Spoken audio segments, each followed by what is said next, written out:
Known for her many awards, many achievements, successes, and amazing engineering mind, could everyone please welcome Veida Lekahh to the stage?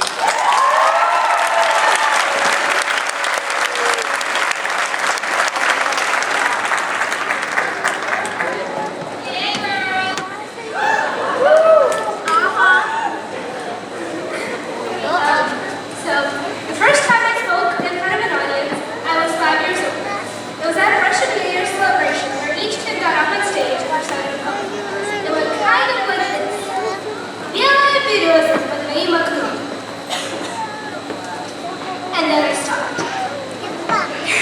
In horror, I realized that I'd forgotten the rest of the poem. Tears started to well up in my eyes. How could I be such a failure?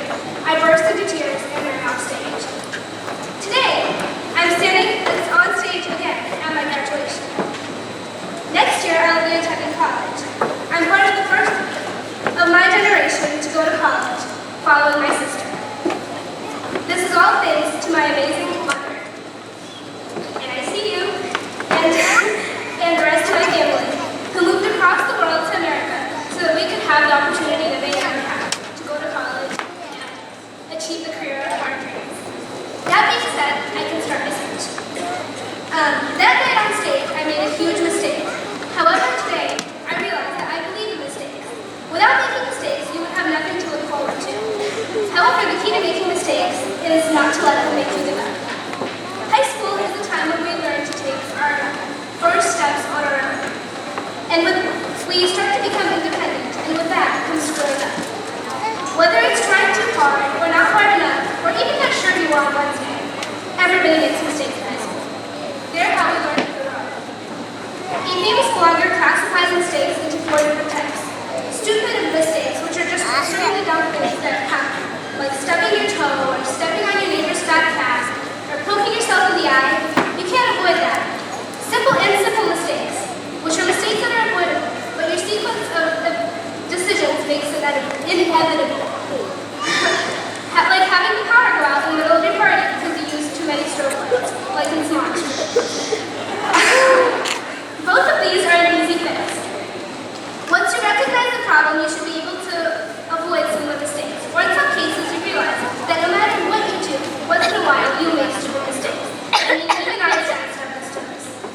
But these kinds of mistakes aren't interesting. The lessons aren't deep, and it's unlikely that they'll lead you to learn much about yourself or anything else in the world. Then there are involved mistakes, such as regularly arriving late, or eating fast food for lunch every day, or failing class because you can't regularly do homework. These are understood but require effort to prevent.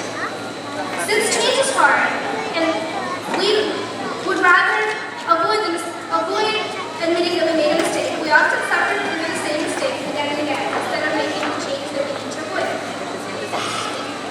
Everybody knows those homework assignments forgotten in a backpack and left there for ages that the cat ended up getting. But eventually, you learn to make those mistakes and make the small changes to go on to a successful life. Lastly, there are complex mistakes. These have complicated causes and no obvious ways to avoid next time. Examples include failed relationships, or dropping out of school, or losing your friend. Sometimes you catch yourself and are able to fix the problem. Other times you're not. Outside of stepping on labels, these mistakes are what people fear the most. But there is no need to fear. What may seem like a mistake to you may in fact be an opportunity for someone else.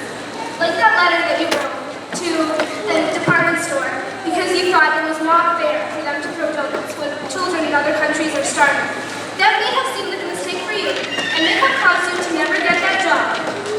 But it may have been an inspiration to others because it taught people like me that you have to stand up for